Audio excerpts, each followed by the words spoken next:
म अहिले भान्सामा बसिरहेको छु।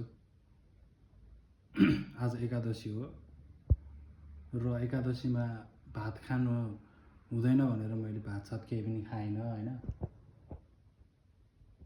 अनि आज घरमा भातै पाकेन। मम्मी पशुपति जानुभएको थियो, त्यहाँ शिवरात्रिको सेवा गरेर म चाहिँ घरमै बसिरहेको थिएँ 11-12 बजीसम्म। मैले खाएको भनेको कफी र क्रोसन भन्ने खाएको हो। त्यसपछि मैले केही पनि खाइनँ हैन। घर बस्दा बस्दा वाक्क लाग्यो। अनि म बाहिर गएँ, जमलतिर गएँ। जमल गएर अनि त्यहाँ केटाहरूलाई भेट भयो। त्यहाँ चाउमिन खाएँ, भेज चाउमिन। त्यसपछि फेरि आलु गोदाम गएँ, त्यहाँ गएर फेरि चाउमिन खाएँ हैन। अनि अहिले बेलुकाको 10 बजिसक्यो। अहिले भोक लागेर आयो मलाई हैन। त्यही भएर के गरौँ के खाउँ भइरहेको थियो मलाई। अब घरमा भात सात पनि छैन, बाहिर पसल ससल पनि बन्द भइसक्यो,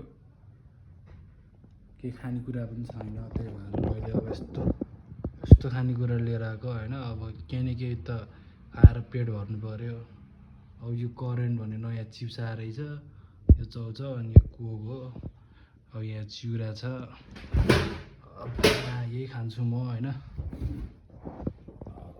यही खान्छु म। खानेकुरा सानेकुरा छैन, भात सात पनि छैन। अब के खानु, यस्तै खानेकुरा खानु। जे भेट्यो त्यही टिपेर लिएर आउनु।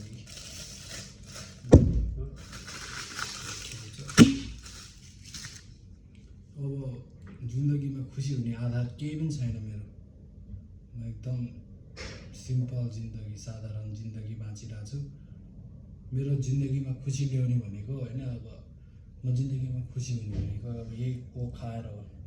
यही कोक खाएर खुसी भइरहेको छु म अहिले। मेरो खुसी हुने आधार केही पनि छैन। यो कोक खाएर खुसी हुन्छु म।